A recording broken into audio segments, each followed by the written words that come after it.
에베소에서 마케도니아로 떠나면서 그 교회를, 에베소 교회를 디모데에게 맡기고 떠났던 사도 바울이 프리기아 지방의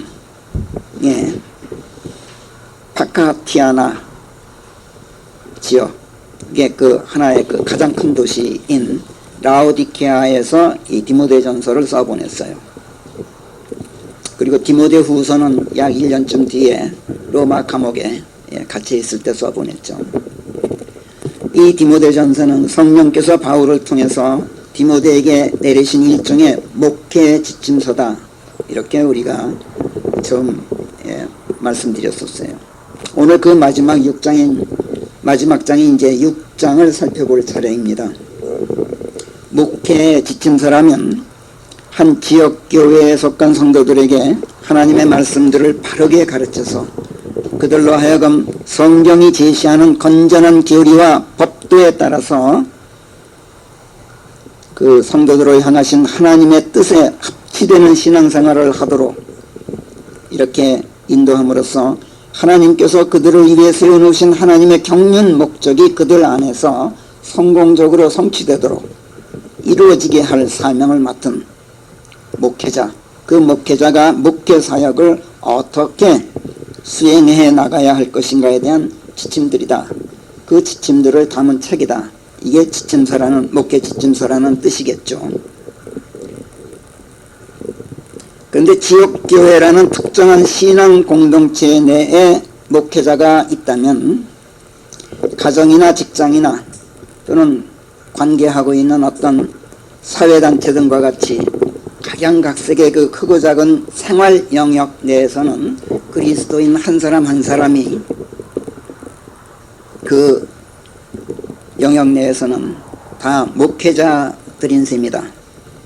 그래서 성경이 제시하는 목회 지침서는 비단 목사라는 특정한 직업을 가진 일정한 사람들만이 아니라 모든 그리스도인들에게 내려지고 있는 생활 지침이다. 하나의 신앙 지침이다. 이렇게 맨 처음 강조했던 것을 여러분이 기억할 것입니다. 그 지침들이 이제 6장에서 일단 마무리되는데 여기서는 무엇을 강조하고 있는지 한번 살펴보겠어요. 오늘 1절부터 마지막 21절까지 이제 오늘부터 한 구절씩 강의하면서 제가 이제 설교를 하게 될 텐데 부분 단어나 어구가 조금씩 수정되고 교열된 구절들이 좀 있어요. 6장에서. 오늘은 시간 관계로 앞에 서두만 좀 읽고 말겠습니다만은 조금이라도 이렇게 작기가 바뀐 게 있으면 그때그때 메모해 놓으시기 바랍니다. 1절 멍에 아래에 있는 종들은 누구나 다 자신들의 주인들이 공경을 다하여 섬길 만한 자격이 있다고 여김으로써 하나님의 이름과 그분의 교리가 모독되지 않게 하라. 믿는 주인들을 모시고 있는 자들은 그 주인들이 형제들이라는 이유로 그들을 가볍게 보지 말고 그들이 신실하고 총애받는 사람들이요 은총을 함께한 자들이기에 도리어 더 그들을 섬겨야 하느니라. 이런 것들을 가르치고 권면하라. 만약 어떤 사람이라도 달리 가르치고 건전한 말씀들 곧 우리 주 예수 그리스도의 말씀들에 찬동하지 아니하고 신성에 따른 교리에 찬동하지 아니한다면 그는 아무것도 알지 못하고 말씀들에 대한 의혹들과 다툼들만 열심히 쫓아다니면서 교만한 것이니 여기서 시기와 다툼과 욕설과 악한 억측들이 나오고 이득이 있어야 신성이라고 생각하는 썩어빠진 생각을 가진 인간들 곧 진리를 터득하지 못한 자들의 삐뚤어진 논설들이 나오나니 이런 자들에게서 발을 빼라. 네, 여기까지만 읽고 설교를 시작하죠. 어떤 분야에서 무슨 일에 종사하고 있건 사람이면 누구나 각자 할 일이 있습니다. 농부는 농사를 지어야 하고 어부는 고기를 잡아야 하고 상인은 장사를 해야 하고 기업인은 회사를 경영해야 하고 직장인은 일터에서 맡은 일을 해야 하고 그렇죠? 의사는 병자를 고쳐야 하고 교사는 가르쳐야 하고 학생은 공부해야 하고 예술인은 창작 활동을 해야 하고 공무원은 나라 일을 해야 하고 군인은 나라 지켜야 하고 정치인은 국가 경영 계획을 짜고 또 그것을 시행하고 경찰은 사회 치안을 유지해야 하고 하다못해 가정주부는 집안일을 해야 하고 이런 식으로 각자 할 일이 있어요. 각 사람이 할 일이 있다. 이 말은 각 사람이 자기 위치에서 맡은 일을 해야 한다는 뜻이고 맡은 일을 하되 충실하게 해야 한다는 뜻이죠. 요즘 어떤 사람들처럼 기업인이면서 대학 교수를 하고 그러면서 또 정치판을 기웃거린다든지 그런 사람 요즘 있죠. 공무원이 장사를 한다든지 이렇게 되면 이건 자신들의 일에 충실한 것일 수가 없어요.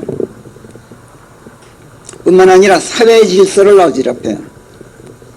정치하고 싶으면 대학 교수를 그만두든지 대학 교수 하려면 기업을 그만두든지 장사하고 싶으면 공무원 자리를 내놓아야 그게 정상적이에요. 그럼 직업이 없는 사람은 어떻게 해야 됩니까? 모든 사람이 다 각자 할 일이 있다 그랬는데 무직자야. 직업이 없는 사람은 할 일도 없는 것인가? 천만에 직업이 없는 사람은 직업을 찾는 일을 해야 돼요. 거지는 동냥하러 다녀야 된다. 노숙자들은 날이 새면 오늘 하루낮을 어디서 보낼까? 해가 지면 오늘 밤은 어디서 잘까? 이것을 궁리해야 돼요. 할 일이 있단 말이에요. 이처럼 사람마다 각자 할 일들이 각양각색이긴 하지만 할 일들이 있어요. 아무튼 사람이면 누군가 다 무엇인가 할 일이 있고 할 일이 있는 한 그 할 일에 충실하게 이행할 의무가 있단 말이에요. 그런가 하면 또 한 공동체 내에서도 한 공동체, 회사면 회사, 이런 공동체에 속한 사람들이 그 한 테두리 안에서도 각자 해야 할 일들이 각기 달라요. 그렇잖아요. 생산직에 근무하는 사람은 물건 만들어야 되죠. 영업 맡은 사람은 물건 팔아야 하죠. 네. 마케팅을 맡은 사람은 물건을 어떻게 만들어야 할지 연구해야 되고 만들어진 물건 어떻게 홍보 선전해야 할지 어떤 값에 어떤 유통 경로로 시장에 내다 팔아야 할지 이런 걸 결정해야 된단 말이에요. 이런 식으로 그 하는 일들이 각기 달라요. 한 테두리 안에서도. 그런가 하면 또 어떤 한 사람이 어떤 한 가지 일을 하더라도 그날 하는 일들이 날마다 똑같은 것 같은데 사실은 달라져요. 가령 어느 회사 영업사원이 어저께 어떤 A라는 거래처와 비즈니스를 했으면 오늘은 다른 거래처를 만나야 하고 내일은 또 다른 거래처를 만나서 상담을 해야 하고 모레는 또 새로운 거래처를 찾아 나서야 돼요. 이런 식으로 같은 일인 것 같지만 다르단 말이에요. 가정주부가 집에서 하는 일이 매일 똑같은 것 같지만 자세히 들여다보면 어제 한 일 다르고 오늘 하는 일이 다르고 내일 할 일이 또 달라요. 어제는 김치를 담았는데 오늘은 세탁을 해야 되고 내일은 뭐 집안 청소를 해야 된다든지 이런 식으로 다르단 말이에요. 이처럼 사람마다 할 일이 있고 그 할 일들이 사람마다 다르고 같은 일을 하더라도 날에 따라 하는 일이 다르고 같은 일이라도 때에 따라 하는 방식이 또 다르게 마련이에요. 그러나 그런 중에도 모든 사람들이 똑같이 해야 할 일들이 또 있게 마련이에요. 그래서 각기 다른 분야에서 다른 일을 하고 또 날에 따라 다르게 일하더라도 가령 하루 세 끼 밥은 똑같이 다 먹어야 하고 밤이면 잠을 자야 하는 것 이런 것은 다 누구나 공통적이란 말이에요. 그런데 같은 분야에서 같은 일을 하면서도 그리스도인들과 비그리스도인들 사이에는 일에 임하는 자세, 이 일에 임하는 이유, 목적, 결과가 달라요. 이게 오늘 그 6장에서 강조하는 부분이에요. 방금 읽은 디모데전서 6장 서두에서 1절은 뭐라 그래요? 멍에 아래에 있는 종들은, 그러니까 일을 해야 될 의무를 가지고 있는 종들은, 여기서 종이란 말은 누군가를 섬기는 자를 말해요. 누구나 다 자신들의 주인들이 공경을 다하여 섬길 만한 자격이 있다 여기라, 이렇게 말씀해요. 종이 주인을 대할 때 그 사람이 어째서 그 사람은 나를 종으로 부리는 자리에 있는지 곰곰이 생각해 보면 다 그만한 이유가 있기 때문에 그 주인이 공경할 가치가 있는 사람이다 하는 것을 알게 돼요. 이것은 그리스도인이냐 아니냐를 따질 것 없이 모든 직장 근로자들에게 해당하는 사실이에요. 저 사람은 어째서 주인이고 나는 저 사람을 섬기는 종인가 곰곰이 생각해보면 그만한 이유가 있는 걸 알게 된단 말이에요. 그래서 그리스도인이건 아니건 어느 회사 직원들이면 다 똑같이 윗사람을 공경하고 회사 주인을 섬겨야 돼. 그렇죠? 그렇지만 그래야 하는 이유가 그리스도인인 경우와 비그리스도인인 경우에는 차이가 난단 말이에요. 그리스도인의 경우에는 왜 주인을 공경을 다해서 섬겨야 하는지, 그럴 자격이 있다고 여겨야 하는지, 그 이유가 뭐라 그래요? 하나님의 이름과 그분의 교리가 모독되지 않게 하기 위해서. 이게 비그리스도인의 경우와 극명하게 차이가 나요. 그리스도인은 하나님의 자녀이고 그렇기 때문에 하나님의 말씀이 삶의 토대가 되고 모든 일의 가치 중심이 하나님의 말씀에 있는 사람이에요. 초점이 말씀에 맞춰져 있단 말이에요.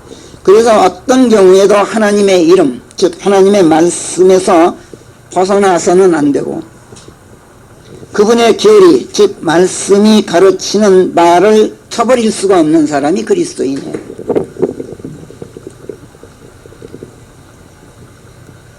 바로 이 이유 때문에 자기 주인을 공경을 다해서 섬겨요. 그리스도인은.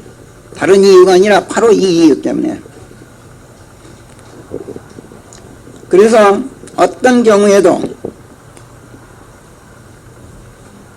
주인을 섬길 때 비그리스도인이 생각하는 이유와는 다른 차원에 있어요.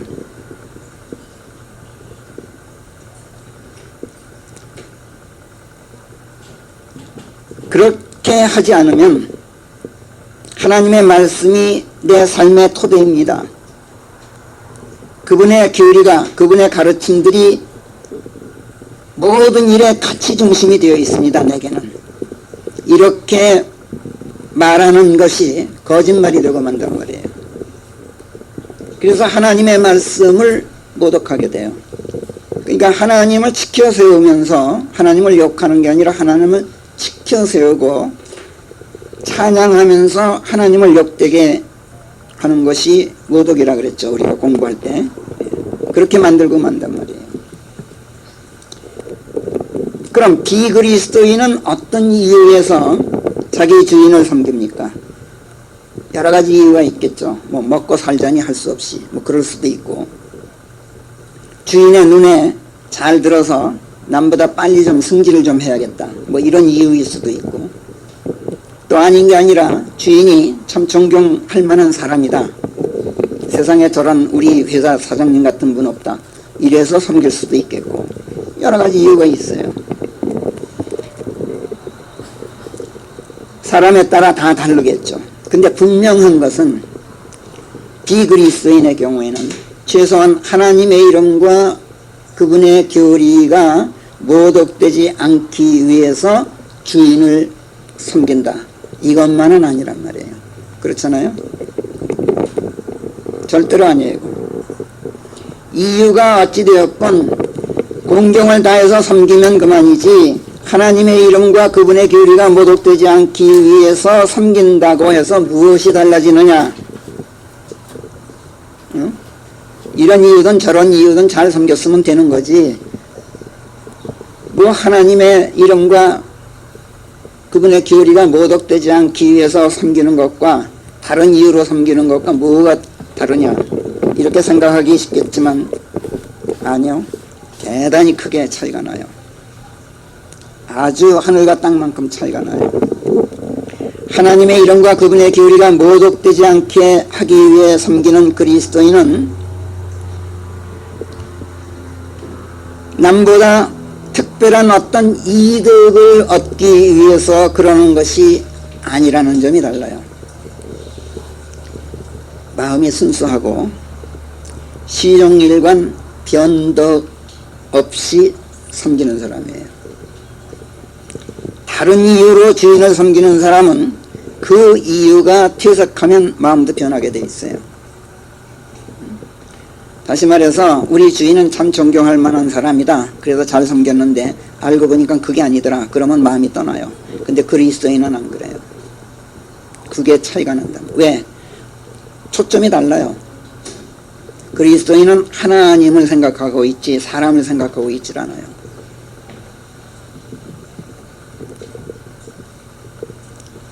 잘 섬기다가도 섬길 이유가 사라지면 비그리스도인의 경우 그 이유가 퇴색된다 싶으면 회사를 떠나버려요. 눌러있더라도 절대로 공경을 다해서 섬기지는 않아요. 자기 주인을. 얼마나 큰 차이입니까 이게. 사무엘상에 보면은 이런 이야기가 있어요. 25장에서 한번 들어보세요. 누가 한 말인지 한번 짐작해 보세요. 내가 천천히 읽어드릴게. 누가 누구에게 지금 하는 말인데 네가 나보다 더 의롭도다. 나는 정녕 너에게 악으로 갚았는데 너는 그것을 내게 선으로 갚았도다. 주께서 나를 네 손에 넘겨주었건만 너는 나를 죽이지 아니하였도다. 이것을 보면 네가 지금까지 나를 어떻게 대해왔던가를 내가 알겠도다. 여느 사람 같았으면 자기 원수를 발견하고 그를 무사히 떠나보내겠느냐. 그러므로 네가 이날 내게 한 일에 대해서 주께서 선으로 보응해 주시기를 비노라. 네가 반드시 왕이 되어서 이스라엘 왕국이 네 손안에서 확립되리라는 것을 내가 이제 알겠도다. 그러므로 내 뒤를 이을 내 씨를 제발 네가 끊어버리지 않을 것과 내 아비의 집에서 내 이름을 네가 멸하여 없애지 않을 것을 주를 걸고 지금 내게 맹세해다오. 이 사무엘상 25장 17절부터 21절에 이런 기술이 있어요. 참 아름다운 말 아니에요. 그죠? 얼마나 자기 잘못을 시인하고 상대방에게 참여를 하면서 이런 정도로 고백을 하고 상대방을 예찬하고 상대방에게 자기와 자기 후손을 의탁하는 이런 자세, 이건 보통 사람 못하는 거예요. 누구의 말로 여러분들 짐작되세요? 지금 들어보니까. 예? 누가 한 말로 짐작되세요? 이게 사울이 한 말이에요. 사울의 입에서 어떻게 이런 말이 나올 수 있다고 여러분들 생각되세요? 26장에 보면 이래요. 내가 죄를 지었도다. 돌아오라 내 아들아. 내 혼이 이날 네 눈에 고귀하게 여겨졌으니, 그러니까 네 눈에 내 혼이 아깝게 여겨졌으니 내가 너를 다시는 해하지 않겠노라. 보라, 내가 파보 노릇을 해서 지나치게 과오를 범하였도다. 사울이 다윗에게 이렇게 얘기를 해요.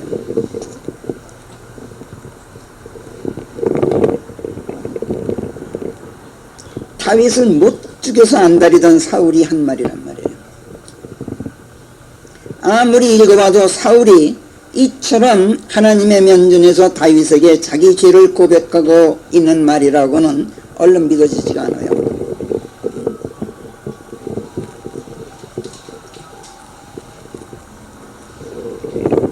자, 그런가 하면 이걸 보세요.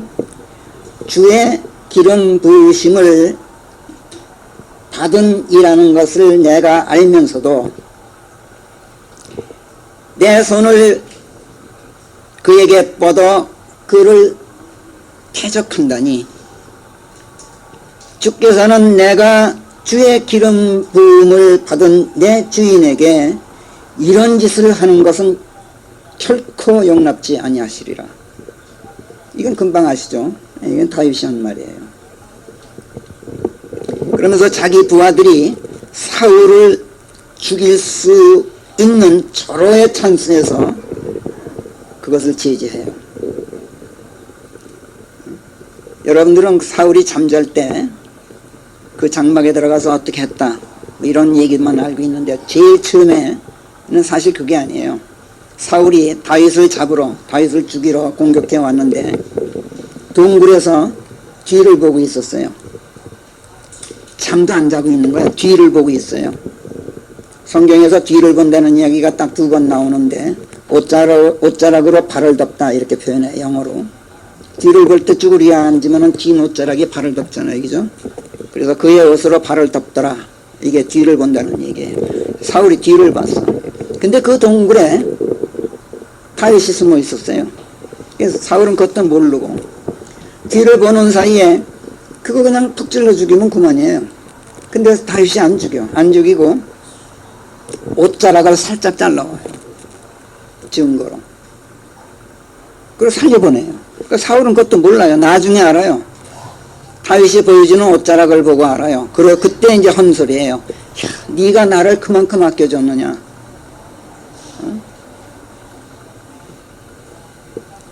다윗은 절대로 자기 원수인데도 자기 손으로 그 원수에게 손을 뻗치지 않았어요. 왜? 세상 사람들 같으면 그냥 관대하다 무슨 뭐 별 칭찬을 다 하겠죠. 근데 이유는 아주 한 가지예요. 다윗의 경우에는 하나님께 맡긴 거예요. 이건 하나님께서 세우신 자이기 때문에 하나님이 처리하실 문제지 내가 할 일이 아니라는 얘기예요. 자기 할 일 외에는 안 한 거예요. 다윗은 자기에게 허락된 일만 한단 말이에요. 대학 교수가 정치를 안 한다고요. 대학 교수는 가르칠 의무로만 받은 사람이기 때문에 그거에만 충실하단 말이에요. 무슨 얘기인지 아시겠어요?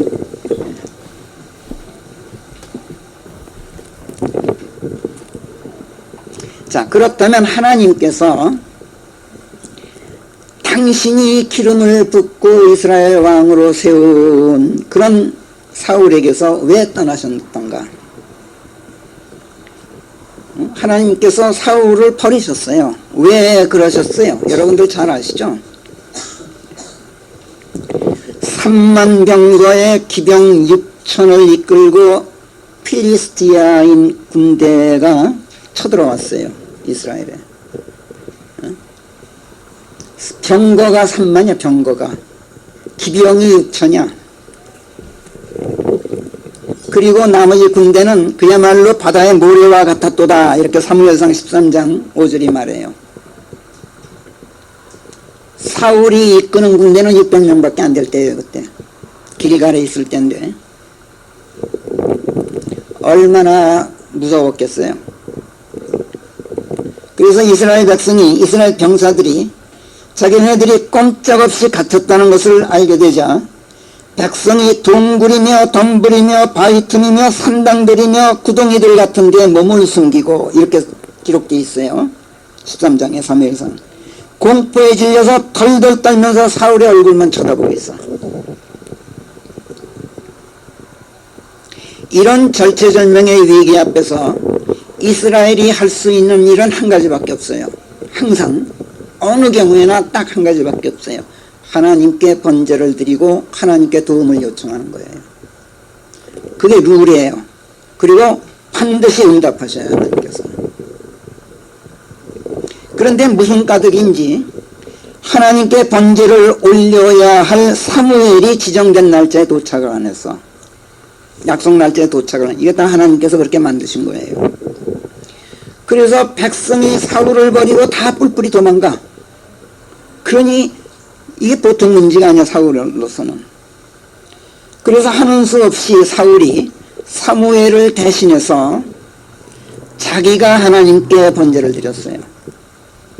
너무 답답한 거야. 그리고 번제를 막 마치고 났더니 사무엘이 도착해. 도착하더니 뭐라 그래요? 제가 13장의 10절부터 몇 구절만 읽어드릴 테니까 한번 들어보세요. 그리하여 사울이 그에게 경의를 표하려고 밖으로 뛰어나가 그를 맞더라.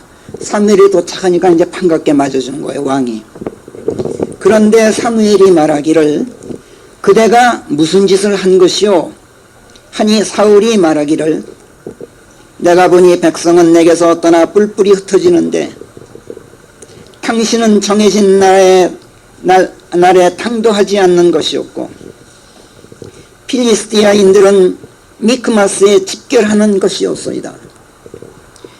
그래서 필리스티아인들이 마침내는 길갈까지 내려와 나를 덮칠 판인데 내가 죽게 간구도 드리지 못하고 있었소. 그래서 하는 수 없이 내가 번제물을 드리게 되었어 하더라. 그러니까 사울이 잘못한 게 없어요. 없는 것 같아요. 그러자 사무엘이 사울에게 뭐라 그러냐면 그대가 어리석은 짓을 하였도다. 주께서 그대에게 명령하신 주 하나님의 명령을 그대가 지키지 아니한 것이다. 그렇지만 않았더라면, 그런 짓을 하지만 않았더라면 주께서는 지금쯤 그대의 왕국을 영원토록 확립해 놓으셨을 것이오. 그러나 이제 그대의 왕국은 지속하지 못하게 되었어.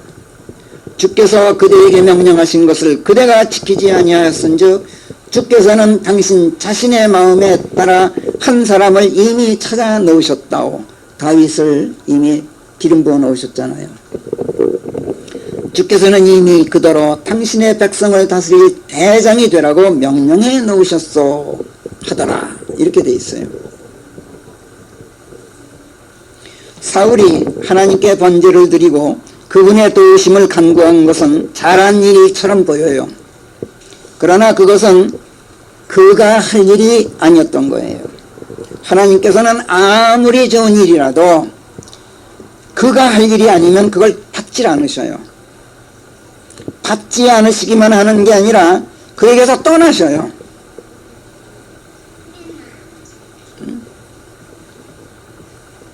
하나님께서는 사울이 번제를 올렸다는 이 한 가지 이유만으로 사울을 버리셨어요. 하나님께서 함께 하시지 않게 된 사울, 이런 사울은 앞에서 우리가 봤듯이 아무리 하나님을 들먹거리면서 자기 죄를 참회하고 정말 아름다운 그 억구를 다 동원해서 자기 죄를 고백하고 참회하고 그렇게 하더라도 하나님이 함께 하시지 않는 사울이었기에 돌아서면 그만이야. 마음이 바뀌어. 응? 아까 이 사무엘상 25장에서 사울이 한 말이라고는 믿어지지 않을 정도의 고백을 하고서도 돌아서기가 무섭게 또 다윗의 목숨을 노리잖아요. 이게 뭐가 다르냐? 하나님이 함께하는 자와 함께 하시지 않는 자의 차이점이란 말이에요. 하나님께서 함께하지 않으시는 사람은 이렇게 변덕이 죽을 듯해요. 이것이 그리스도인과 비그리스도인 사이의 차이점이에요. 어떤 경우에도 한결같이 하나님의 말씀에서 떠나지 않는 것, 무슨 일을 해도 하나님의 이름과 그분의 교리가 모독되지 않게 하기 위해서 하는 것, 이것을 성경은 신성 이렇게 말을 해요. 우리말 약본들이 이걸 경건 이렇게 번역해 놨다는 거 우리가 오래전부터 알고 있죠. 신성, godly 이렇게 하면 형용사로 신성을 지닌, 신성에서 나온 이런 형용사가 되고, 이게 명사로 쓰면은 godliness, 신성, 하나님의 성품이란 말이에요. 이거의 반대말은 ungodly, 신성이 없는, 이렇게 된단 말이에요.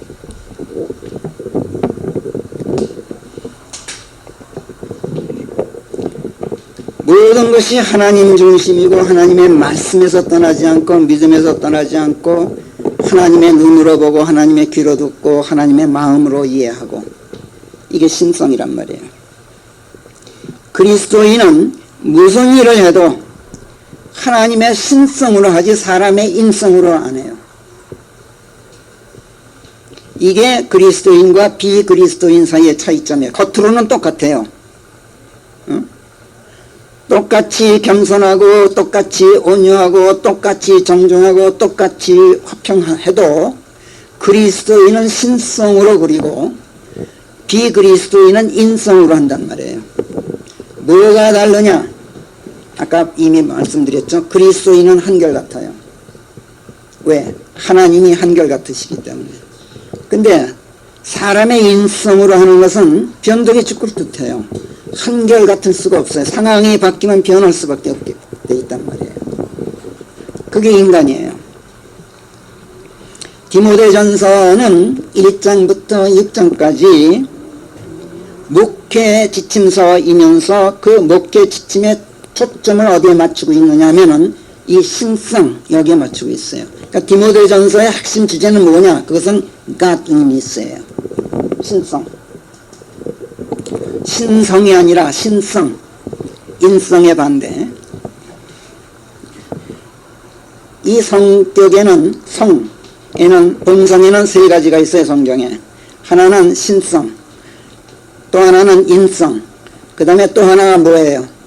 정자매님, 마성, 마귀의 성품. 이 세 가지가 있어요. 자, 아무튼 사람들은 다 같이 공통적으로 하는 일들이 있으면서 사람마다 각기 다른 분야에서 다른 일들을 매일 하게 되어 있는데, 아까 이미 설명드렸죠. 같은 일을 하든 다른 일을 하든 다 어찌됐든 자기 일을 해요. 그런데 여러분, 급한 일이 생기면 누구나 다 해야 할 일들을 일단 잠시 뒤로 미루고 급한 일부터 처리하는 점, 이거는 모든 사람이 똑같죠. 그렇죠? 급한 일이 생기면 그것부터 처리하잖아요. 그건 누구나 마찬가지예요. 아침에 회사에 출근해야 하는데 급성맹장염이 터졌어. 그럼 출근 미루고 병원부터 달려가야 하는 건 다 똑같아요. 그렇죠? 오늘 빨래하고 집안 청소하기로 가정주부가 계획을 했는데 친정아버지가 돌아가셨대. 그러면은 언제 집안 청소하고 빨래할 겨를이 있어요? 그렇잖아요?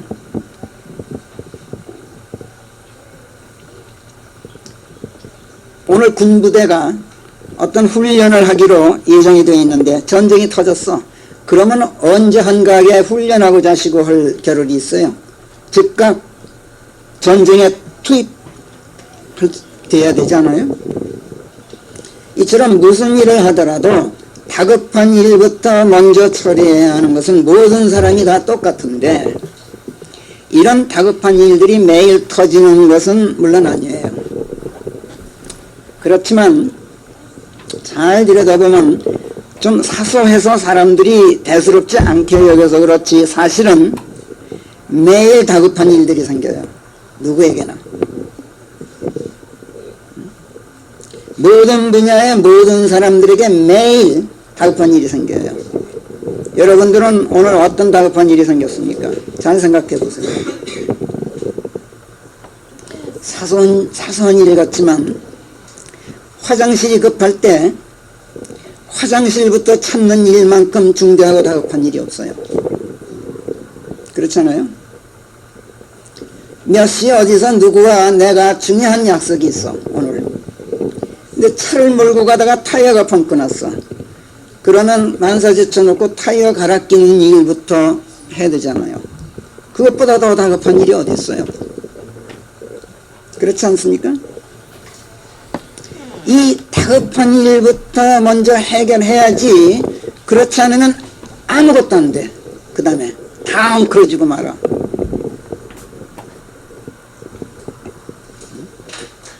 제대로 돌아가질 않아 일이. 이게 우리네 인생살이에요. 그래서 무슨 일을 하더라도 일에는 우선순위가 있는 법이에요. 이 우선순위에 따라 일을 처리하지 않으면 모든 일들이 뒤죽박죽이 되고 인생 전체가 망가져요. 그런데 문제는 일의 우선순위를 정하려면 무엇이 더 급하고 무엇이 덜 급한지 치밀하게 계산하고 계획을 짜야 되는데, 무엇이 가장 급한 일인가를 우리가 금방 다 아느냐 하면 사실은 의외로 그렇지가 않다는 점이에요. 무엇이 더 급한지 그거를 잘 몰라요, 우리 인간은. 그야말로 화장실이 급하다든지 타이어 갈아 끼는 것이 급하다든지 이런 거라면 쉽게 알아요. 그러면 누구라도 알잖아요. 그죠? 전쟁이 터지면 군부대가 얼른 전쟁터에 투입되어야 된다든지 이거 모르는 사람이 어디 있어요? 누구라도 다 아는 문제예요. 그런데 인생 전체를 놓고 보면 급한 일들의 그 우선순위를 따지는 문제는 그렇게 간단하지가 않아요. 인생 전체를 놓고 볼 때. 게다가 급한 일이 터졌다고 해서 그것을 다 감지하느냐 하면 그렇지가 않은 것이 또 우리가 갖고 있는 문제예요. 급한 일이 터졌는데 그걸 감지를 못해. 약 100년 전이 아니라 꼭 100년이네요. 1912년 4월달에, 지금 4월달, 아주 정확하게 100년 전이에요. 100년 전에 35,000톤급이나 되는 호화 여객선 타이타닉호가 뉴펀들랜드 해역에서 침몰하는 사건이, 여러분들 잘 기억하시죠? 타이타닉, 지금도 바닷속에 가라앉아 있어요. 2,200명의 부자 승객들이 타고 가다가 1,500명이 그냥 물에 가라앉고 말았어요. 그 바다에서 그 배를 운전하는 항해사들이나 선원들은 대해양 제국인 영국의 최고 엘리트들이었어요. 그런데 그 배가 처녀 항해를 할 때 뉴욕항으로 가고 있었는데 영국에서 뉴펀들랜드 해역에서 빙산에 부딪혀서 침몰하고 말아요. 침몰하는데 2시간 40분밖에 안 걸렸어요. 그 거대한 배가 24,000톤, 35,000톤급이면 항공모함이에요. 항공모함보다 더 크다고 할 수 있어요. 이번에 중국이 만든 항공모함이 15,000톤밖에 안 돼요. 어마어마한 배라고. 근데 그 어처구니 없는 일이 벌어졌단 말이에요. 그런 위험이 눈앞에 닥쳐왔는데 그 항해사들이나 선장이 그 위험을 얼른 피해야 하겠다는 그 다급한 상황을 감지를 못하고 있었어요. 그냥 쿵 하고 부딪히고 말았어요. 그 해역이 빙산이 많다는 것도 알고 있었고 그런 위험이 항상 잠재해 있다는 것도 알고 있었어요. 그러면서도 그 다급한 상황을 감지하지 못했단 말이에요. 이게 인간이에요. 자연재해 같으면 전혀 예상치 못해서 일어나고 인재 같으면 부주의 또는 게으름에서 일어나는 실수 때문에 일어난다고 할 수 있죠. 근데 다급한 상황을 감지하지 못했다는 것은 인재도 아닌 것 같고 자연재해는 분명 아니란 말이에요. 근데 가만히 생각하면 잘 들여다보면은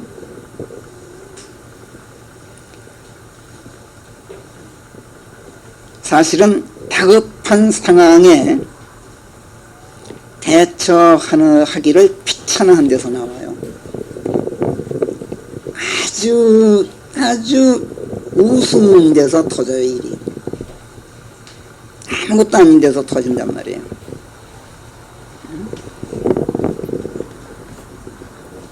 우린 지금 후쿠시마의 그 일본 원전 사고가 얼마나 어처구니 없는 데서부터 시작됐는지, 그게 무슨 뭐 쓰나미 때문에 그렇다, 그거는 누구라도 알고 있는 사실이에요.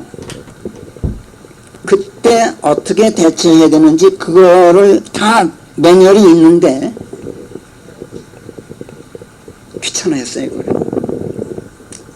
우리나라 고리 원전 1호기 뭐 이번에 사고가 터진 건 아니지만 발전기가 멈추고 뭐 이런 일들도 전부 귀찮아한 데서 나온 거예요. 사람의 나태함 때문인 것으로 판명이 돼요. 지나고 나서 보면. 그 결과 일을 당하고 나면 모든 일들이 뒤죽박죽이 되는 것은 물론 인생 전체가 망가지고 만단 말이에요. 그런데 무엇이 중대하고 무엇이 다급한 일인가를 사전에 가르쳐주고 그것부터 먼저 해결하라고 촉구하고, 그거 내버려 두면은 만사가 뒤죽박죽이 된다고, 인생 전체가 결단나고 만다고 사전에 충분히 경고해줘도 사람들이 고지듣지 않고 급히 서두르지 않는 대단히 중대하고 다급한 문제 한 가지가 있어, 이 세상에는. 그게 뭐예요? 웬만한 그리스도인이면 금방 대답해요. 그게 바로 구원 문제라는 것을 누구라도 금방 알아요. 그리스도인 같으면. 그렇습니다. 인생에서 구원 문제만큼 중대한 일이 없고, 구원 문제만큼 중대할 뿐만 아니라 다급한 일이 또 없어요. 구원 문제는 잘해야 몇십 년 살다 끝나는 인생, 그것도 벌레처럼 살다가 흙으로 돌아가야 하는 그 보잘것없는 인생을 영원한 삶으로 바꿔놓느냐, 영원하되 하나님처럼 고귀한 생명으로 바꿔놓느냐, 벌레 같은 인생인데 이거를 결정하는 문제이기 때문에 이보다 더 중대하고 이보다 더, 근데 이게 짧은 인생 기간 동안에 결정해야 되기 때문에 이보다 더 다급한 일이 없단 말이에요.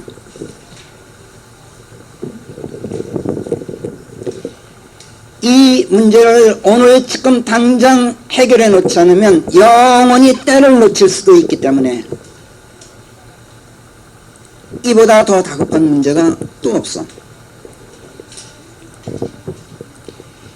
이것부터 먼저 처리해 놓지 않으면 마치 화장실이 급한데도 그것부터 해결해 놓지 못하고 있는 것처럼 모든 일들이 뒤틀리기 시작해. 모든 일들이 엉망진창으로 뒤엉켜서 제대로 되는 일이 하나도 없는 데다가 그 짧은 인생 전체가 엉망진창으로 망가지고 만단 말이에요. 그러니까 구원 문제보다 더 우선하는 다급한 문제가 없단 말이에요. 그런데 놀랍게도 이 문제를 인생에서 처리해야 할 일들의 우선순위 목록 맨 앞에 놓는 사람은 물론 하나도 없고, 맨 마지막이라도 놨으면 좋겠는데 놀랍게도 마지막에 놓는 사람도 없어요. 우선순위 항목에 내가 처리해야 할 일의 우선순위 리스트를 다 작성할 때 구원 문제를 제일 1번에다 놓는 사람은 하나도 없고, 끄트머리에 놓는 사람도 의외로 없어요. 인간이란 이만큼 어리석고 목매하고 부주의하고 게으르고 무책임하고 무대책이에요. 그게 인간이에요. 구원은 벌레 같은 인간을 하나님 같은 고귀한 존재로 바꿔놓는 중대한 전환점이에요. 구원은 지금 당장이 아니면 영영 손에 잡지 못할 수도 있는 정말이지 시급한 일이에요. 왜? 인간이란 언제 죽을지 모르니까. 또 설사 몇 년 더 산다 해도 언제 그리스도께서 오셔서 세상을 끝내실지 모르니까. 구원받지 못하면 몇십 년을 잘 먹고 잘 사는 것 같아도 사실은 하나님의 진노 아래에 있는 비참한 삶이에요. 아주 혐오스럽고도 불행하고도 불쌍한 삶이란 말이에요. 하나님의 분노 아래에 있기 때문에 위태롭기가 이루 말할 수 없는 삶이에요.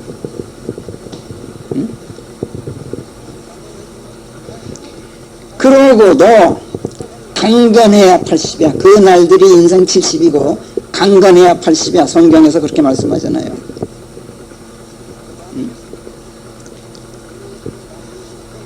잘해야 90이야 요즘에. 이게 인생이야. 이걸 모르질 않아. 다 알아.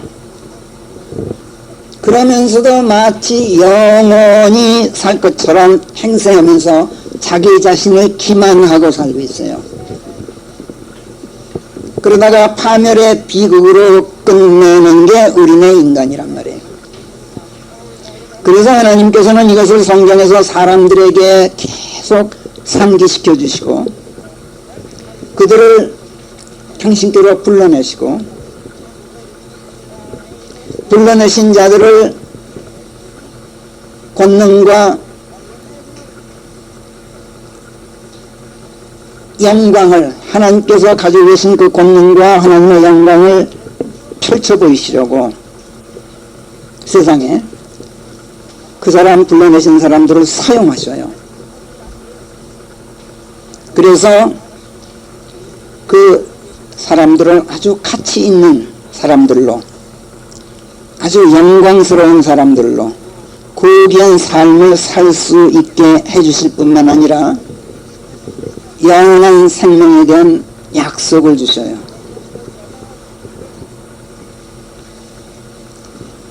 성경에 등장하는 그 대표적인 사람 너희 중 하나였음에도 불구하고 하나님께서 그렇게 사용한 사람, 대표적인 사람들 중에 하나였음에도 불구하고 젖과 꿀이 흐르는 약속의 땅을 눈앞에 두고도 그리로 들어가는 것이 허락되지 않았던 모세의 한 맺힌 기도가 시편 90편에 있어요. 그 우리 주보에도 일부가 나와 있습니다만 시편 90편에 모세가 하나님께 하소연하면서 기도드린 그 모세의 노래가 있는데 90편 3절부터 보면 들어보세요. 주께서는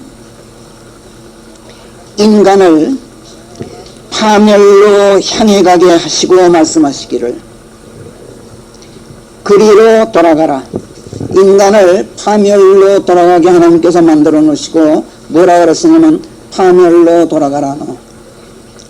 너희 인간의 자식들아 하시나이다. 실로 주 앞에서는 천년도 마치 천년도 이미 지난 어제 같고 간밤의 한 평점에 불과하나이다. 그러니까 천년도 어제 하룻밤 참내 지나지 않는데 인간 몇십 년 사는 거야. 그야말로 찰나에 지나지 않잖아요. 그죠? 5절 주께서 그들을 홍수로 쓸어가듯 쓸어가시니 인생은 하룻밤의 잠이요 자라는 풀의 아침과 같나이다. 아침이면 그것이 자라고 화사하지만 저녁이면 그것이 시들고 베어지고 마나이다. 실로 주의 분노로 저희가 쓰러지고 주의 진노로 저희가 곤경에 빠지나이다. 주께서 저희의 패역을 주 앞에 펼쳐놓으시고 저희의 은밀한 죄들을 주의 얼굴빛으로 환히 밝히시기에 그러하옵니다. 이같이 저희의 모든 날들이 주의 진노 속에서 사라져가니 구원받지 못한 인간의 참담함을 지금 노래하고 있는 거예요. 지금 인간의 모든 날들이 주의 진노 속에서 사라져가니 저희는 마치 들려주는 이야기를 듣듯이 저희의 세월들을 흘려보내나이다. 내 인생이 내 인생이 아니라 마치 남의 인생 이야기 듣다가 어느새 해가지고 시들어버리는 것과 같은 그런 인생, 허무한 인생입니다. 그 다음에 이제 10절부터 우리 전도지에 실어놨었죠. 제가 저희들의 날들이 햇수로 70이요 기운세야 80인데 조금 지나 기운 끊기면 저희도 나라가 없어지오니 기운이 있는 날들도 고달픔이요 슬픔이로소이다. 주의 진노가 주의 무서우신 그대로인데 그러한 주의 분노의 권세를 누가 아나이까? 인간들은 그걸 모릅니다. 그러므로 저희들을 가르쳐 저희들의 날들을 헤아리게 하셔서 저희로 지혜의 마음을 쏟아부을 수 있게 하소서. 이렇게 하소연하고 있어요. 이 목매한 인간들을 좀 지혜롭게 해 주십시오. 근데 그 지혜가 뭐야? 지혜로 뭘 해? 날들을 헤아려. 인간의 날들을.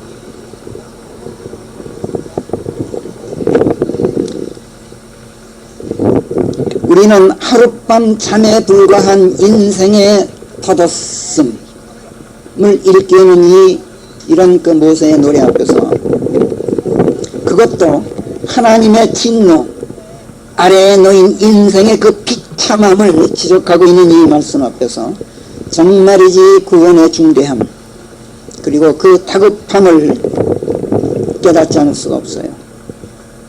그리고 이 말씀을 우리에게 제시하시면서 구원의 두 팔을 탁 벌리고 계신 우리 하나님을 보게 돼요.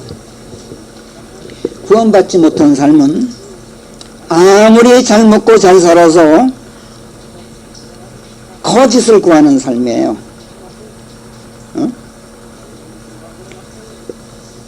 그래서 인간을 창조하신 하나님의 영광을 수치로 돌려놓는 삶이에요. 왜? 멸망으로 들어가기 때문에. 하나님의 형상으로 지어진 나는 하나님의 영광을 드러내야만 될 텐데 내가 멸망으로 돌아가니 얼마나 수치로 바꿔놓느냐고. 그래서 구원받지 못해도 아무 문제가 없는 것처럼 보이지만 사실은 하나님의 진노 아래에 놓인 삶이기 때문에 언제 공경에 빠질지 모르고 언제 파멸할지 모르는 대단히 위태위태한 삶이란 말이에요. 그리고 공경에 빠져서 아무리 부르짖어도 하나님께서 들은 척도 하지 않으시는 버림받은 삶이에요. 이에 대해서 성령께서는 다윗의 입으로 시편 4절, 시편 4편 2절 3절에서 이렇게 말씀하셔요. 오 사람의 아들들아, 내 영광을 수치로 뒤바꿔 놓기를 너희가 언제까지 하려느냐. 그냥 내 영광을 수치로 뒤바꿔 놓는다는 것은 하나님의 형상으로 지어진 존재이면서 어떻게 너희가 파멸로 들어가느냐. 지금 그 얘기예요. 너희가 언제까지 헛것을 사랑하여 거짓을 구하려느냐. 같은 말이에요. 주께서는 오직, 여기서 신성이라는 말이 나와요. 주께서는 오직 신성을 지닌 자만 당신께 따로 떼어 두셨느니라.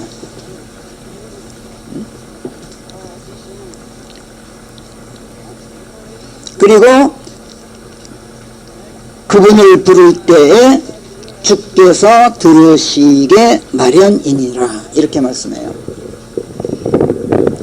구원받고 하나님의 자녀가 된다는 것은 문자 그대로 하나님의 씨를 받은 하나님의 자녀로 태어나는 거예요. 우리가 그건 잘 알고 있죠. 그냥 관념이 아니라 내가 하나님의 자녀가 된다는 것은 하나님의 씨를 물려받고 태어났다는 뜻이에요. 하나님의 씨를 받는다는 것은 하나님의 생명 유전자를 물려받는다는 뜻이에요. 그렇죠? 하나님의 생명 유전자를 성경은 신성이라고 그래요. 사람이 하나님의 씨를 받고 사람으로 태어나면 다시 말해요. 사람이 사람의 씨를 받고 사람으로 태어나면 인성을 물려받아요. 근데 하나님의 씨를 받고 태어나면 신성을 물려받는단 말이에요. 하나님께서는 이 신성을 지닌 자만 당신께 따로 떼어두시고 인성을 지닌 인간과 구별해 놓으셔요. 분리해 놓으셔요. 그리고 신성을 지닌 자가 당신을 향해서 부르짖을 때 귀 기울여 들으셔요. 그리고 응답하셔요. 이게 시편 4편 2절 3절에서 하는 말씀이에요. 그러니 하나님께서 들으신다는 게 얼마나 큰 특권인지는 더 말할 필요도 없죠. 성령께서는 베드로의 입으로 베드로후서 2장 9절에서 이렇게 증언해요. 주께서는 신성을 지닌 자들을 어찌하면 시험들로 건져내시고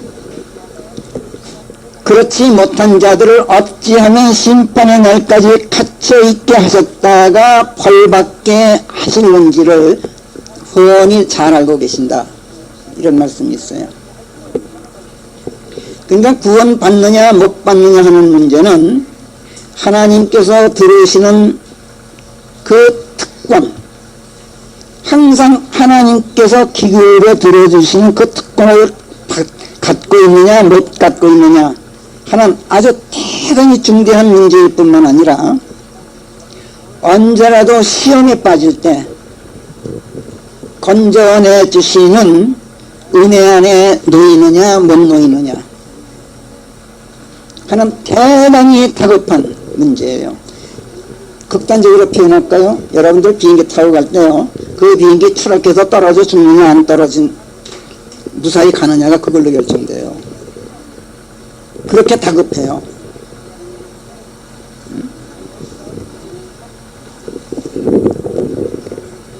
화장실이 급한데 화장실을 찾을 수 없으면 얼마나 큰 낭패입니까?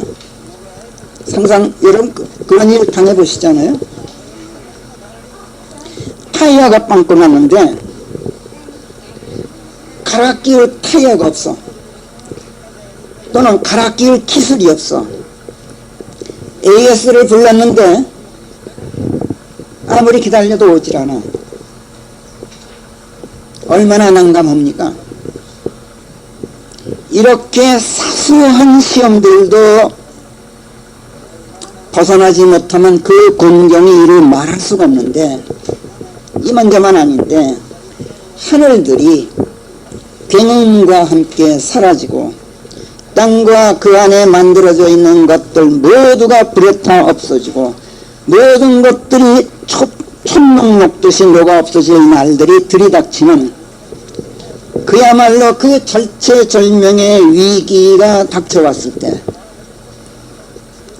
아무도 내가 손 내밀고 건져내주는 이가 없다면 그건 곤경 정도도 아니죠. 그건 그야말로 파국이죠. 그런데 그것이 오늘일 수도 있고 내일일 수도 있어요. 그러니 얼마나 다급하냐고 이 문제가. 그래서 성령께서는 베드로의 입으로 베드로후서 3장 10절에서 12절까지 주의 날이 밤에 도둑과 같이 닥치리니 그 날에 하늘들은 병음과 함께 사라질 것이요 쭉 하고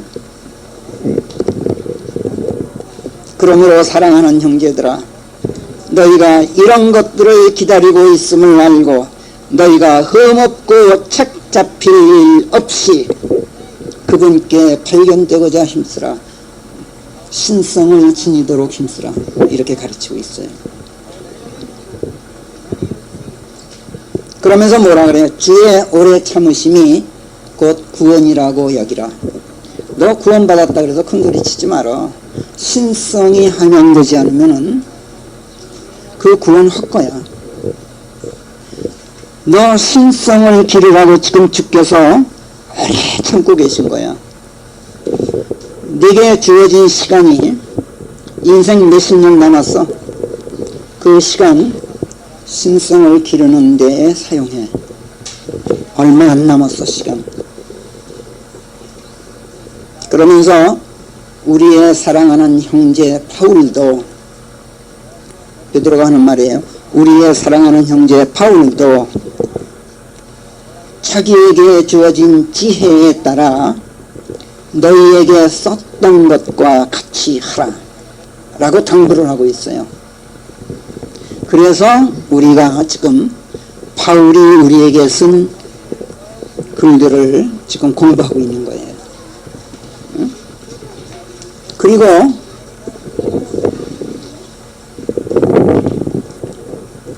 이제 오늘 디모데 전서 6장에 이제 들어가는 거예요.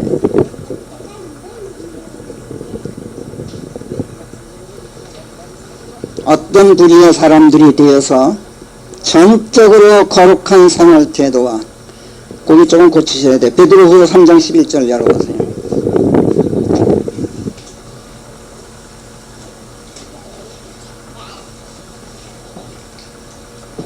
베드로후서 3장 11절.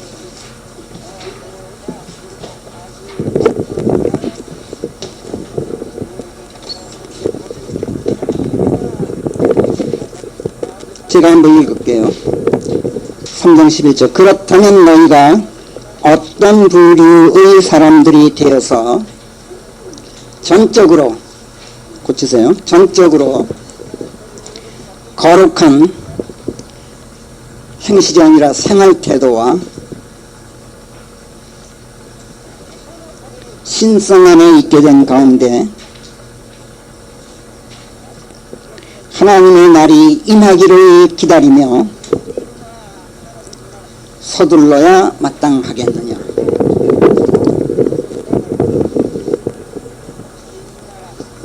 이렇게 묻고 계셔요. 자, 너희들 얼마나 지금 서둘러야 될 것 같으냐? 왜? 뭐를 위해서? 거룩한 생활 태도와 신성 안에 있게 된 삶을 위해서. 그렇게 되기 위해서. 그런 가운데 하나님의 날이 임하기를 기다리기 위해서 얼마나 너희들이 서둘러야겠냐.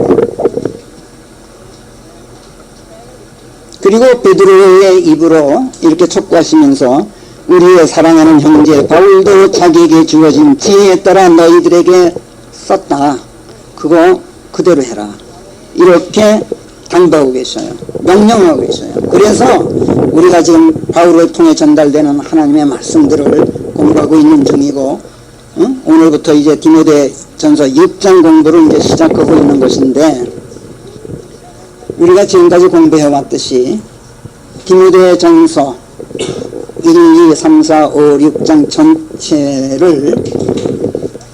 전체의 핵심 주제가 아까 말씀드린 대로 godliness, 신성 이것이고 그 하이라이트가 신성에 대한 하이라이트가 디모데 전서 6장 오늘 이제 마지막 장 그게 하이라이트예요.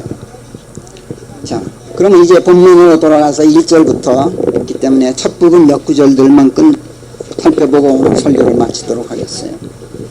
1절 보세요. 멍에 아래에 있는 종들은 누구나 다 자신들의 주인들이 공경을 다하여 섬길 만한 자격이 있다고 여김으로써 하나님의 이름과 그분의 교리가 모독되지 않게 하라. 앞에서 이미 말씀드렸습니다만 종이 주인을 공경해야 하는 것은 그리스도인이든 아니든 누구에게나 공통적으로 요구되는 덕목이에요. 그렇지만 그리스도인의 경우는 하나님의 말씀들과 그 가르침들이 욕되지 않게 하기 위해서 그래야 된다는 것. 이 점에서 주인 공경의 동기가 비그리스도인과는 판이하게 다르고 주인을 섬겨야 한다는 그 덕망의 가치관이 달라요. 목적도 달라요. 그렇기 때문에 섬기는 태도도 다르고 결과도 달라요. 비그리스도인과는. 만약 공경을 다해서 주인을 잘 섬기는데 그 동기나 가치관이나 목적이나 태도나 결과가 비그리스도인의 것과 같다면 이 사람은 하나님의 이름과 그분의 교리가 모독되지 않게 하려는 신성은 지니지 못한 그리스도인이에요. 명색만 그리스도인이지 신성을 못 지닌 사람이란 말이에요. 그래서 사람들의 눈에는 잘하고 있는 것처럼 보이지만 남이 볼 땐 몰라요. 잘하고 있네. 하나님께서 보시기에는 잘못하고 있는 거예요. 이거를 우리가 알아야 돼요. 그리스도인은 무엇을 해도 사람들에게 보이기 위해서 하질 않아요. 그리스도인은 무엇을 해도 하나님께서 받아들여 주시도록 하기 위해서 해요. 하나님께서 받으실 만하게 하기 위해서 모든 일을 한단 말이에요. 그게 그리스도인이에요. 2절 믿는 주인을 모시고 있는 자들은 그 주인들이 형제들이라는 이유로 나도 그리스도인인데 우리 사장님도 그리스도인이야, 이런 이유로 그 주인 가볍게 보지 마라. 보지 말고 그들이 신실하고 총애받는 사람들이요 은총을 함께한 자들이기에 도리어 더 그들을 섬겨야 하느니라. 그 다음에 거기서 끝나질 않아요. 이런 것들을 가르치고 권면하라. 자, 그리스도인 회사원이 직장 상사나 사장이 같은 그리스도인이라고 해서 만만하게 대해서는 안 된다 하는 것은 그 상식이 아니에요. 그죠? 다시 말해서 우리 사장님은 나하고 같은 고대 출신이야, 예를 들어서 고등학교 동문이야, 뭐 이런 이유로 만약에 만만하게 대한다면 그게 뭐예요? 그래서 안 된다 하는 건 그냥 상식 아니에요. 그죠? 누구나 다 하는 일이에요. 이거는. 그리고 잘 지켜요. 우리 사장님이 내 고등학교 선배면 더 어려운 법이에요. 그 세상 사람들 그거 다 알아요. 그리고 다 지켜요. 만만하게 안 해요. 이거 모르는 바보 없어요. 그런데 여기에도 그리스도인과 비그리스도인 사이에 이유가 달라요. 만만하게 보지 않는 이유가 다르단 말이에요. 비그리스도인이라면 자기 주인이 자기보다 부잣집 출신이고 물려받은 유산이 많아서 저 친구는 사장이고 나는 종업원이다, 뭐 이렇게 생각할 수도 있겠고, 자기보다 나이가 많으니까 또는 경력이 많으니까 내가 아직은 종업원이지만 사장은 지금 주인이다, 이렇게 생각할 수도 있고, 하다못해 이건 운명이 그래서 그런 거다, 타고난 운명이다, 뭐 이런 식으로 자기 주인을 대해요. 어찌됐든 섬기더라도. 근데 그리스도인은 자기를 종으로 쓰이는 주인이 자기와 하나님의 은총을 나누어 가진 사람이다.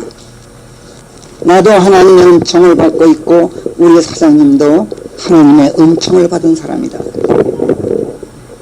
뿐만 아니라 나보다 더 신실하고 청해받는 사람이기 때문에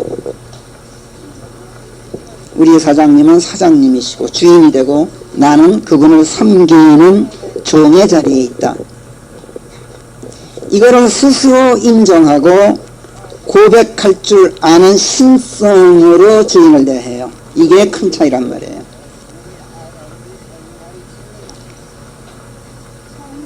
주인을 대하는 게 아니라 주인을 대해야 해요. 그렇게 성경이 가르치는 바예요. 그게. 그럼 자기 주인이 그리스도인이 아닐 경우에는 어떻게 해야 되겠어요? 은총을 함께 나눠 가진 자도 아니요, 하나님께 청해받는 자도 아니요, 신실한 그리스도인도 아니야 우리 사장이. 그러면 내가 어떻게 섬겨야 될까? 그 답은 이미 나왔어요. 그 답이 1절에 1절에서 뭐라 그랬어요?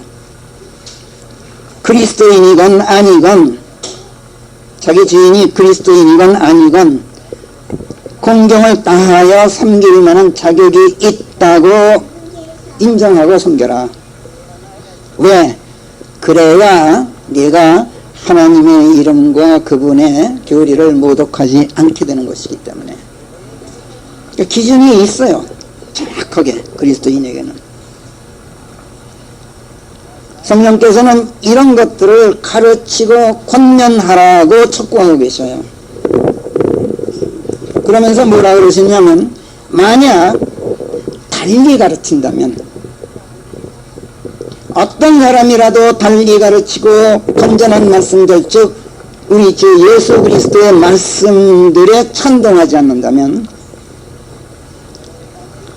신성에 따른 교리에 찬동하지 않는 것이다. 그래서 이거 안 가르치는 자, 그리고 달리 가르치는 자는 이거 아무것도 모르는 자다. 그리고 말씀들에 대한 의혹들과 다툼들만 열심히 쫓아다니면서 교만한 자다. 여기서 시기가 나오고 다툼이 나오고 욕설이 나오고 악한 억측들이 나온다. 이렇게 말씀해요. 4절까지. 고의적이든 아니든 목회자가 만약 성도들에게 이런 것을 가르치지 않고 권면하지 못하면 이거는 성경의 건전한 말씀들을 반대하는 것이라는 얘기예요. 우리 주 예수 그리스도의 말씀들에 찬동하지 않는 거래요. 따라서 신성에 따른 교리, 즉 하나님의 성품에 부합하는, 신성에 따른 교리란 하나님의 성품에 부합하는 가르침, 이거를 반대하는 거라는 거예요. 그래서 목회자라면서 부끄럽게도 하나님의 말씀에 대해서는 아무것도 모르는 자고 교만한 자라는 거예요. 교만한 그리스도인이라는 거예요. 아니면 10중 8구 예수님의 말씀에 의하면, 예수님이 산상설교 중에 마태복음 7장에서 그러셨어요. 이런 자들을 양의 가죽을 쓰고 너희에게 오되 그 속은 객을 들린 이리들이니라 라고 지칭하셨어요. 성경에서 이리들은 성경 말씀들을 설교하고 가르친다면서 사실은 왜곡된 사실들을 짓거리고 사람들을 등쳐먹는 목회자들을 지칭해요. 사도행전 20장에 보면 그걸 알 수 있어요. 사도행전 20장에서 사도 바울이 이제 목숨 걸고 예루살렘으로 가기로 해요. 밀레토에서 에베소 교회 원로들을, 지금 디모데전서 우리가 공부합니다만 디모데전서가 에베소 교회에서 보낸 서신 아닙니까? 디모데가 거기서 지금 목회하고 있을 때, 에베소 원로들을 밀레토에서 소집을 해요. 그리고 마치 유언처럼 당부하는 글이 사도행전 20장에 실려 있어요. 그 중에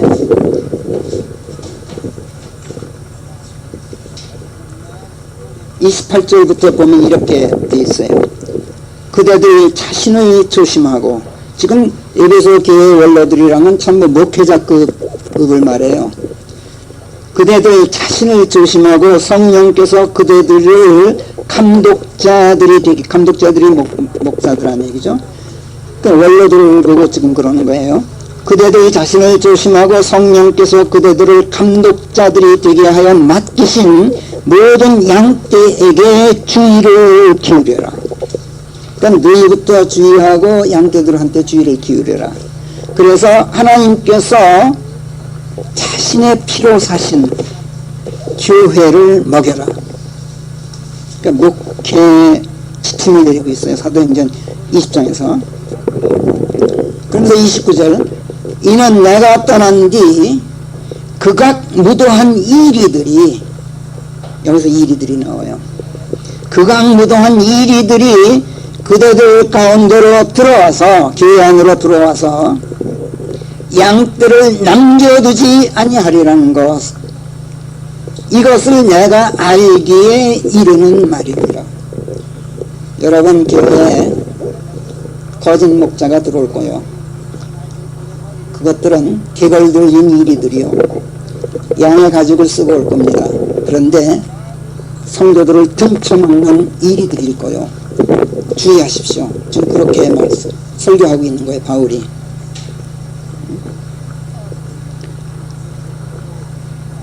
(30절) 또한 그대들 중에서도 왜곡된 사실들을 짓거리는 사람들이 고개를 들고 일어나, 그 교회 내에서 또 일어나요. 또 자기네들을 따르도록 제자들을 유인하리라. 그러므로 깨어있으라, 이렇게 당부해요. 자, 여기서 우리는 이리들이 거짓 선지자, 거짓 목회자, 거짓 사도들, 거짓 교사들을 지칭한다는 걸 알 수 있어요. 그들이 거짓된 자들인 까닭은 성경 말씀들을 이리 비틀고 저리 왜곡해서 성도들의 신성함을 방해하기 때문에 그래요. 그러니까 초점이 목회자가 성도들에게, 성도들을 말씀으로 양육하면서 초점을 어디에 맞추고 있어야 되느냐, 모든 시간들을, 허락된 인생의 모든 날들을 신성하면에 쏟도록 인도하는 것, 이 한 가지예요. 근데 그거를 방해하는 자들, 안 하는 게 아니라 아주 방해까지 해. 이런 자들을 성경은 이리들 이렇게 말해요. 왜 안 하는지 아세요? 그래야 돈이 생겨요. 그게 이제 오늘 6장 디모데전서 6장 5절에 돈을 벌어야 그 신성이라고 생각하는 자들이에요. 이리들이. 신성을 가르치면은 성도들에게 성경 말씀에 입각해서 하나님의 성품을, 그 안에 잠재해 유전자로 들어와 있는 하나님의 성품이 양육되어서 겉으로 표출되도록 하는 신성함양을 가로막는 이유는 돈을 벌기 위해서. 그러면 돈이 안 생겨요. 그래서 목적이 그렇다고 해요. 그래 놓고 자기네들이 기도하면 무엇이나 다 이루어진다고 신자들을 속이고 등쳐먹는 자들이 거짓 목자들이에요. 그래서 성령께서는 바울을 통해서 그러므로 깨어있으라, 이렇게 촉구해요. 여러분들은 여러분의 교회 감독자들이 여러분을 등쳐먹는 이리들이 아닌지 깨어 있어야 돼요. 기도하겠습니다. 오 사람의 아들들아, 내 영광을 수치로 뒤바꿔 놓기를 너희가 언제까지 하려느냐, 이렇게 질타하시고, 오직 신성을 지닌 자만 당신께 따로 띄워두시고, 오직 신성을 지닌 자녀들이 아버지를 찾고 불러 의탁할 때에만 들으시는 하나님 아버지, 오늘도 귀한 말씀들 밝게 조명해 주시는 가운데 저희로 그 말씀들을 넘치는 감사로 받아 먹을 수 있게 해주신 것을 감사합니다. 그리스도 예수 우리 주 하나님의 고귀한 보혈 덕에 저희가 구원받고 아버지의 자녀들이 되는 영광을 주셨으니 이 영광이 결단코 수치가 되지 않도록 저희들에게 허락된 이 세상 삶의 모든 시간들을 아버지께서 바라시는 대로 오직 하나님의 신성 하명에 사용할 수 있기를 저희가 간절히 원합니다. 그리하여 무슨 일을 해도 신성에서 우러나오는 순수한 마음으로 하는 가운데 아버지 하나님의 의와 신성과 믿음과 사랑 그리고 인내와 온유를 따르며 주께서 다시 오실 그날 흠없고 착 잡힐 일 없이 주께 발견되어서 저희들의 구원이 아버지께서 기뻐하시는 영광이 함께하는 구원이 되게 해서 아버지의 위대하신 구원이 성공하기를 원합니다. 양의 가죽을 쓴 이리들이 무엇라고 가르치더라도 저희들만은 달리 가르치고 달리 배우지 않도록 인도해 주셔서 하나님의 건전한 말씀들 주 예수 그리스도의 말씀들에 전적으로 찬동하고 신성에 따른 교리에 부합하는 생활 태도로 주의 오심을 기다리도록 저희들을 지켜주시옵소서. 저희 자신들을 조심하고 성령께서 저희에게 맡기신 양떼에게 주의를 기울여서 그리스도의 피로 사신 이 아름다운 교회를 먹이는 깨어있는 저희들이 되도록 은혜 베풀어 주시옵소서. 하나님 아버지 오늘도 저희가 드리는 예배를 기뻐 받으시고 영광 받아주시는 은혜 감사합니다. 이제 마치고 돌아갑니다.